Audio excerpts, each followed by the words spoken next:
네, 안녕하십니까. 하이브리드 클라우드 기반 투두리스트 웹 서비스 구축을 맡은 3팀의 남궁 조장입니다.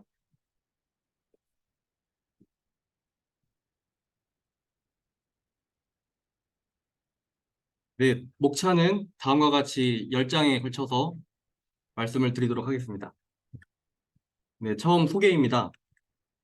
처음에 저희가 투두리스트 웹 서비스를 하기로 한 목적은 이제 무료로 투두리스트 사이트를 이제 이용자들에게 서비스를 했는데 이제 점점 과부하게 생기기 시작하면서 하이브리드 클라우드를 구축하자고 이제 목적을 정하게 되었습니다. 사실 저도 이제 직장을 다녔던 경험이 있는데 직장을 다니다 보면 이제 제가 어떤 일을 했는지 매일매일 작업 일지를 기록을 해야 뭐 어떤 책임 소재가 생겼을 때 이제 제가 거기에 대해서 증빙이나 뭐 말로는 설명할 수 없고 결국에 남는 거는 증빙이나 아니면 이제 기록밖에 없기 때문에 그래서 이제 투두리스트를 좀 이용할 수 있도록 서비스를 구축해 보면 어떨까 생각했습니다. 물론 뭐 수기로 쓰시는 분들도 있긴 한데 그래도 이제 컴퓨터로 막 작업을 하면서 계속 여러 가지 임무들이 있다 보면은 아무래도 수기를 쓰면서 컴퓨터를 기록을 하면서 그렇게 작업을 하긴 좀 어렵기 때문에 그래서 투두리스트 서비스를 한번 해보면 어떨까라는 생각을 해서 예, 시작을 하게 되었고 그리고 저희 시나리오에서는 이제 그 뭐 기존의 뭐 노션이라든지 아니면 디스코드처럼 뭐 위젯이나 아니면 대용량 파일 전송 뭐 이용자 초대해서 팀 단위로 투두리스트를 작성한다든지 그런 것처럼 이제 비즈니스 확장이 필요해져서 이제 하이브리드 클라우드를 구축하자는 목적으로 이제 시나리오를 잡았습니다. 팀 조직도입니다. 저희 팀은 총 5명으로 구성되어 있고 지선님께서는 이제 AWS 인프라 구축, 그리고 모니터링 툴, 그리고 데이터베이스, 그리고 노션 작성을 해주셨습니다. 그리고 용환님께서는 투두리스트 어플리케이션 구축해 주셨고 온프레미스 인프라 구축, 데이터베이스 구축해 주셨습니다. 그리고 우섭님께서는 인프라 기획 및 설계를 전반적으로 예, 해주셔가지고 AWS랑 온프레미스 인프라 구축해 주시고 설계해 주셨습니다. 영빈님께서는 CI/CD 젠킨스 구성해 주셨고 백업과 기능 테스트를 담당하셨습니다. 저는 이제 팀의 리더로서 온프레미스 인프라 구축에 좀 집중을 했고 VPN 연결 및 DMS 연결을 해서 하이브리드 클라우드를 구축하는 데 마무리 작업을 했습니다. 사용 기술 스택으로는 자바와 스프링 부트를 사용했고 그 다음에 인프라 같은 경우에는 VM웨어 vSphere를 사용해서 쿠버네티스 클러스터 환경을 그리고 AWS는 이제 EKS를 사용해서 클러스터 환경을 구축을 했습니다. 그리고 CI/CD로는 젠킨스만 사용을 했고 모니터링 툴로는 마텍과 클라우드워치, 슬랙을 사용했습니다. 프로젝트 범위 및 일정입니다. 저희는 처음에 먼저 아키텍처 구성을 이제 같이 다 팀 회의를 통해서 진행을 했고 먼저 온프레미스 인프라 구축을 3주간 진행을 했습니다. 그 다음에 AWS 인프라 구축을 진행을 했고 이렇게 다 온프레미스와 AWS 인프라 구축이 된 이후에는 VPN 연결을 해서 이제 양측 간의 하이브리드 클라우드 서비스를 진행을 하였고 어플리케이션도 약 3주간에 걸쳐서 진행을 하였습니다. 이후에는 CI/CD를 진행을 하였고 기능 테스트를 진행했고 마지막으로 산출물 제작을 하였습니다. 네, 시스템 디자인입니다. 일단 저희는 시나리오로 온프레미스 환경에서 투두리스트 웹 서비스를 제공하는 업체를 표방을 해서 약간 카카오처럼 이제 약간 표방을 해서 투두리스트 웹 서비스를 제공하는 업체인데 이제 이용자가 증가하면서 비즈니스 확장이 좀 필요한 시기다라고 판단해서 이제 하이브리드 클라우드 구축 진행시켜! 라고 생각을 했습니다. 그래서 이제 그렇게 했을 때 이제 안정적인 서비스랑 인프라 구성은 어떻게 하지? 라는 고민을 했는데 그래서 이제 가용성 확보를 위해서 하이브리드 클라우드로 전환을 하자라고 계획을 했습니다. 그래서 이제 프로젝트 목표 같은 경우에는 이제 퍼블릭 클라우드에서는 변동성이 크고 일시적인 워크로드 처리를 진행을 하고 프라이빗 클라우드인 온프레미스에서는 중요 데이터를 분리하고 접근 제어를 해서 보안 강화를 예, 좀 중점적으로 구축을 하기로 해서 이제 하이브리드 클라우드의 이점을 살려서 유연하고 내결함성 있는 인프라를 좀 구성해보자. 그래서 인프라와 웹 서비스 전반의 고가형성과 확장성 그리고 보안성까지 확보를 해보자 라고 계획을 했습니다. 시스템 아키텍처입니다. 일단은 그 AWS 위쪽이 이제 퍼블릭 클라우드 부분인데요. 저희는 이제 클라우드 워치에 SNS 주제를 선정을 해서 이제 람다 함수를 통해서 슬랙으로 특정 노드의 CPU 사용량이라든지 어떤 장애가 발생했을 때 알람이 울리도록 이 장애 대응을 조치를 했고요. 그다음에 EKS를 통해서 3티어 연동을 했습니다. 그리고 아래쪽에 보시는 온프레미스 환경에서는 이제 MySQL을 이제 액티브와 스탠바이로 구성을 해서 MHA 구성을 했고 VIP를 통해서 데이터베이스의 고가용성을 확보를 했고 그다음에 이제 쿠버네티스 클러스터 환경을 통해서 3티어 구축 작업을 진행을 했습니다. 그리고 다음으로 넘어가겠습니다. 네, 이제 인프라 부분입니다. 먼저 퍼블릭 클라우드 환경입니다. AWS에서는 이제 대규모 트래픽이 들어왔을 때 적절한 처리와 분산을 진행하고 안정적인 인프라를 구성하기 위해서 EKS 클러스터를 사용을 했고 VPN 같은 경우에는 사이트 투 사이트 VPN을 사용해서 온프레미스랑 연결해서 이제 하이브리드 클라우드를 구축했습니다. 그리고 DB 같은 경우에는 온프레미스의 데이터와 동기화를 하기 위해서 DMS를 사용했습니다. 프라이빗 클라우드 같은 경우에는 VM웨어 vSphere를 사용해서 쿠버네티스 클러스터 환경을 조성을 했습니다. 그래서 이제 트래픽 분산이라든지 앞으로에 있을 애플리케이션 확장 또는 장애 조치를 위해서 쿠버네티스 클러스터로 구성을 했고 VPN 같은 경우에는 언탱글 IPsec VPN을 사용해서 이제 AWS 클러스터랑 연결해서 이제 하이브리드 클라우드를 구축을 했습니다. 그리고 데이터베이스 같은 경우에는 이제 MySQL 복제 구성을 실시를 해서 좀 더 고가용성을 확보했습니다. 파이프라인 같은 경우에는 이제 젠킨스를 통해서 CI/CD를 동시에 실행을 했습니다. 새로운 코드의 지속적 통합과 빌드 및 테스트를 통해서 자동화 및 지속적인 배포를 지원하고 GitHub와 연동을 해서 사용을 했습니다. 다음으로 어플리케이션 부분입니다. 네, 저희는 어플리케이션 투도 리스트 웹 서비스를 구축하는데 스프링 부트를 사용했습니다. 그 이유는 이제 빠른 웹페이지 개발을 할 수가 있고 그다음에 이제 간단한 코드로 구현이 가능하다는 장점이 있어서 사용했습니다. 투도 리스트 웹 서비스 구조입니다. 일단 고객이 투도 리스트 웹사이트에 오늘의 작업 일지를 작성을 한다던가 아니면 로그인 기능을 이제 사용을 한다고 하면 컨트롤러에서 그 신호를 받아서 서비스 객체에 전달하고 모델 객체를 통해서 데이터베이스에서는 이제 성공 실패 여부를 반대 순서로 서비스 객체로 보내서 고객에게 보여주게 되는 구조로 되어 있습니다. 네, 저희 투두리스트 메인 페이지입니다. 이제 작업하시면서 혹시나 이제 작업 일지에 작성하실 필요가 있으시면 사용해 보시면 좋을 것 같습니다. 그리고 저희는 여기에 이제 로그인 기능을 추가를 했습니다. 이 스프링 부트를 사용할 때 스프링 시큐리티라는 모듈을 사용했는데 이건 인증과 권한을 담당하는 프레임워크입니다. 이것을 사용하면은 보안 문제 해결을 하는데 아주 편리한 도구입니다. 또한 이 스프링 부트 시큐리티를 사용하면은 이제 JWT라는 이제 토큰을 사용할 수 있는데 이제 유저가 이제 아이디와 비밀번호를 입력했을 때 그때 이제 토큰 값이 발행이 됩니다. 그럼 이제 사용자는 보이지 않지만 사실 이제 어떤 컨테이너에 접속을 해서 웹 서비스를 보는지 고객은 모르지만 이제 고객은 새로운 곳에 접속을 할 때 다른 로그인이라든지 비밀번호 입력 필요 없이 그냥 바로바로 접속이 가능합니다. 그렇게 되면 서버 측 부하도 감소되고 세션 유지 필요도 없기 때문에 그래서 분산이나 클라우드 기반 인프라에 좀 원활히 대응할 수 있는 부분이 있어서 사용을 했습니다. 다음으로 모니터링입니다. 저희는 와탭을 사용했습니다. 와탭을 사용하면 보시다시피 이제 가시성이 상당히 좋습니다. 뭐 컨테이너에 뭐 문제가 있으면 바로바로 화면에 뜨고 이제 확인을 하기가 쉽습니다. 뭐 CPU 사용량이라든지 아니면 뭐 메모리 사용량이라든지 이런 걸 확인 가능한데 저희는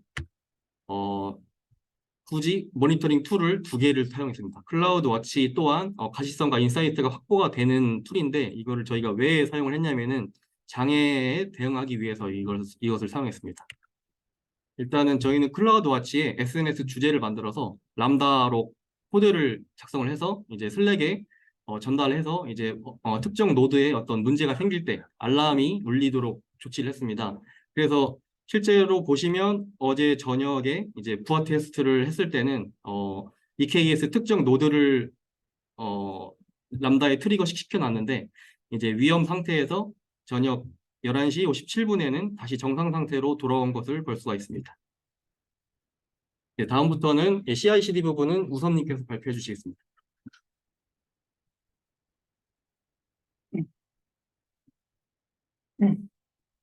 네, 안녕하십니까. 레카 3기 3조의 두 번째 발표를 하게 될 김우섭이라고 합니다. 이어서 CI/CD에 대해서 계속 발표를 진행하겠습니다. 제가 먼저 CI/CD를 사용하는 이유에 대해서 말씀드리겠습니다. CI와 CD는 통합과 배포를 자동화시키는 것도 있지만 더욱더 작업을 원활하게 하기 위한 점도 있습니다. 개발자가 한두 명이 아닌 여러 명의 개발자가 있는데 그 개발자들이 다 같은 코드로 작성을 하는 것이 아니라 서로 다른 코드를 작성을 하고 통합을 하기 위해서 CI, 즉 통합하는 것을 자동화하지 않아 코드 통합을 주기적으로 하지 않는다면 다른 코드를 통합하는데 더욱더 힘든 작업이 추가적으로 발생될 수 있습니다. 그래서 코드가 정상적으로 통합이 되어 테스트까지 성공적으로 끝내면 서비스 배포까지 한 번에 수행할 수 있도록 젠킨스를 써서 CI/CD 파이프라인을 구축을 하였습니다. 그래서 이미지 빌드를 할 때 저희는 도커를 이용하여 이미지 빌드를 수행을 하여 젠킨스와 연동하여 빌드 자동화를 통해 진행 효율성을 확립을 했습니다. 자동화 테스트입니다. 자동화 테스트가 포함되지 않은 빌드는 CI 자체가 불가능하다고 판단하였습니다. 버전 관리 시스템 깃을 이용하여 코드 변경을 감지하고 자동화 테스트를 수행하였습니다. 다음으로는 빌드 파이프라인 구성입니다. 이미지를 빌드하고 배포하기까지 순차적으로 빌드와 배포를 동시에 수행하여 복잡한 스크립트에 제어해서 해방될 수 있었습니다. 여기서 보여지는 사진은 저희가 CI/CD 젠킨스를 아이템을 두 개를 사용해서 이미지를 빌드하고 배포하는 파일입니다. 여기 보시면 깃에서 파일을 들고 와서 이미지를 빌드를 합니다. 여기에 저장되어 있는 도커 파일을 이용해서 이미지가 빌드된 후에 도커 허브에 이미지를 빌드하고 그 다음에 여기 있는 업데이트 매니페스트로 잡을 트리거 시킵니다. 그 이후에 자동적으로 업데이트 매니페스트 파일에서 여기서 이미지 푸시된 것을 자동으로 가져와서 태그 값을 변경해줘서 디플로이먼트까지 하는 젠킨스의 로직을 가지고 저희는 파이프라인을 구성을 하였습니다. 다음으로서 스트레스 테스트입니다. 저희는 스트레스 테스트를 아파치 벤치를 사용하여 100명의 동시 요청으로 총 10,000개의 요청 벤치마킹을 하여 부하 테스트를 진행을 하였으며 매트릭 서버에 의해서 CPU 사용률이 늘어나는 것을 보실 수 있습니다. 그래서 오토스케일링 HPA 구성을 해놓은 파드들의 기본적으로 사용되는 리소스 양이 넘게 되면 파드가 오토스케일이 되어 자동적으로 스케일 아웃 되는 모습을 보실 수 있습니다. 다음은 롤링 업데이트 장면을 보실 겁니다. 롤링 업데이트 장면에서 아까 보셨던 버전 1에서 로그인 기능을 추가하여 버전 2로 넘어가는 롤링 업데이트 장면과 투두리스트에서 데이터를 넣었을 때 데이터베이스의 액티브와 스탠바이의 상태에 있는 DB에 같이 동기화되는 모습을 보실 수 있으십니다. 동영상 보시겠습니다. 네, 먼저 메인 페이지입니다. 여기에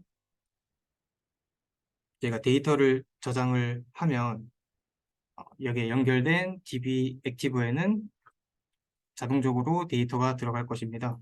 그리고 스탠바이 상태에 있는 DB에도 똑같이 정보가 저장되는 모습을 확인하실 수 있습니다. 그리고 두 번째 버전으로 롤링 업데이트를 하기 위해서 이미지 빌드를 하고 배포를 젠킨스를 통해서 할 것입니다.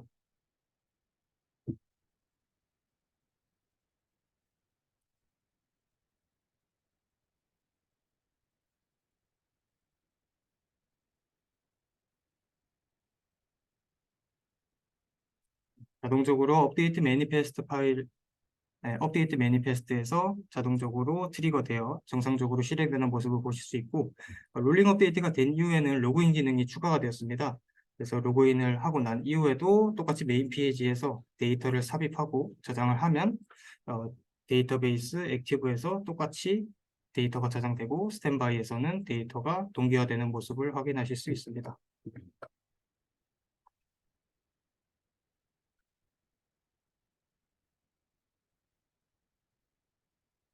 네, 이로써 정상적으로 수행이 되었고, 네, 다음으로서 서큐리티와 백업에 대해서 설명드리겠습니다. 먼저 AWS IAM 사용자 정책에 대해서 설명을 드리겠습니다. 사용자 그룹 및 역할 생성과 관리, 그리고 각 사용자마다 고유한 자격 증명을 하기 위해서 권한에 따라 특정 AWS 작업을 수행하였습니다. IAM 폴리시를 통해서 그룹이나 사용자의 권한을 정책을 할당한 후에 IAM의 역할로 리소스에 관련된 그 권한이나 사용자에 관련된 주어졌던 권한을 수임을 하여 정책을 제안을 하였습니다. 그 다음 와프입니다. 웹 어플리케이션 파이어월로 어플리케이션 계층의 세븐 레이어에서 동작하는 방화벽으로서 트래픽을 모니터링하고 필터링하고 일반적인 공격으로부터 웹 어플리케이션을 보호하는 보안 솔루션입니다. 웹 어플리케이션으로 들어오는 악성 트래픽 및 앱에서 나가는 무단 데이터를 차단하고 인프라 계층 디도스 공격을 완화하는 역할을 하고 있습니다. 세 번째로는 데이터 백업 및 복원입니다. MySQL 레플리케이션 복제본입니다. 2개 이상의 MySQL을 사용하여 액티브와 스탠바이, 이중화 구조를 활용하여 DB의 백업 기능 및 고가 육성을 확보하고 액티브의 데이터가 저장이 되면 스탠바이에도 똑같이 복제가 되는 모습을 아까 롤링 업데이트 영상에서 확인하실 수 있었습니다. 그 다음 기대 효과입니다. 네, 먼저 저희는 AWS 인프라를 구축할 때 테라폼을 이용하여 AWS 인프라를 구축을 하였습니다. 안전하고 효율적으로 구축하고 변경 버전 관리에 용이하다는 장점이 있어 테라폼을 이용하여 자동화해서 인프라를 구축을 하였고 MySQL DB 내결함성 구성입니다. 이것은 아까 저희가 말씀드렸던 DB의 레플리케이션에서 조금 더 고도화된 구축을 진행을 하였습니다. 복제 서버에서 주 서버의 데이터 사본을 유지하고 MHA가 VPA 가상 IP를 구성하여 액티브 서버의 장애 발생 시 자동으로 스탠바이 서버가 액티브로 자동으로 전환이 되고 주 서버의 장애가 발생하더라도 시스템의 가용성을 보장하게 됩니다. 그리고 온프리미스와 AWS RDS의 데이터 싱크를 위해서 AWS DNS를 구성하여 온프렘에 있는 데이터베이스 장애 발생 시 AWS RDS를 통해 데이터 유실을 방지하였습니다. 개선점입니다. 저희는 먼저 두 가지로 딱 추려봤습니다. 먼저 백업에 관한 것입니다. 벨레로는 VM웨어에서 만든 오픈소스 툴로 벨레로의 특징은 AWS S3와 호환되어 S3를 통해 백업하고 복원할 수 있는 것과 오브젝트 스토리지에 백업해두었던 기존의 리소스들을 다른 클러스터로 마이그레이션 하기 위해서 벨레로를 이용함으로써 쉽고 빠르게 복원이 가능하다는 것입니다. 최근에 카카오에서 운영하는 데이터 센터에 화재가 발생하고 서비스가 마비된 사례가 있었습니다. 뿐만 아니라 데이터 센터의 재난 사항, 화재, 그다음 지진, 기타 천재지변에 대비하여 백업에 대해서 조금 더 생각을 안 할 수 없었기 때문에 개선 사항으로 쿠버네티스 클러스터를 위한 오픈소스 백업 툴인 벨레로를 사용하는 것이 조금 더 적합하다고 개선 사항으로 저희가 백업 툴을 정해 보았습니다. 그 다음은 서큐리티입니다. 보안적인 부분에서도 생각을 안 할 수가 없었습니다. 웹 어플리케이션 개발하는 데 있어서는 프레임워크를 사용하여 조금 더 보안성을 강구를 했지만 인프라에 대한 부분에서도 좀 더 추가적으로 보완을 해야 되지 않을까라는 생각을 해서 인프라 부분에 대해서 뉴벡터란 오픈소스 툴을 이용하여 안정적으로 서비스를 운영할 수 있을 것이라고 생각을 하였습니다. 그래서 쿠버네티스의 데이터를 보호하고 취약점을 관리하여 보안 가치성을 자동화하기 위해서 사용했으면 하는 오픈소스 툴이 뉴벡터라는 툴입니다. 어플리케이션의 구축 단계부터 배포까지 CI/CD 파이프라인 단계에서 취약성 및 잘못된 구성을 지속적으로 감지하고 컨테이너 내부로 들어오는 해커의 공격 및 내부자의 위험으로부터 보호하기 위해서 화이트리스트 방식으로 정책을 정의하고 비정상적인 활동을 차단함으로써 보안성까지 확립할 수 있는 개선할 수 있는 방향으로 잡아보았습니다. 그 다음에 자체평가 및 보안 사항입니다. 저희가 팀 내부적으로 자체평가를 하였을 때 모두가 공통적으로 나온 세 가지입니다. 인프라 경험과 지식의 부족입니다. 일단 다양한 시도를 해보지 못한 점이 가장 큰 것 같고, 그리고 인프라에 대해 많은 부분에 대해서 아키텍팅을 해보지 못한 네, 경험과 지식의 부족이 있었고, 작업 환경 공유 및 소통의 중요성입니다. 저희가 소통을 하면서 매번 같이 작업을 할 수 없는 환경에 놓여 있는 상황이 많았어서 이거는 노션에 일단 작업 일지를 공유하고 같이 소통을 하면서 작업을 했었는데 그런 점에서 소통의 중요성을 한 번 더 느끼게 됐고 오류와 친해지기입니다. 제일 가장 중요한데 뭔가 문제가 생기면 트러블 슈팅을 해야 되는데 그것을 하기 위해서는 로그를 가장 먼저 어떤 부분에서 어떻게 로그를 확인해야 되는지에 대해서 가장 중요성을 판단해서 자체 평가 및 보완 사항에서는 이렇게 세 가지를 저희가 정해보았습니다. 네, 이상으로 알래카 3기 3조의 발표를 마치겠습니다. 감사합니다.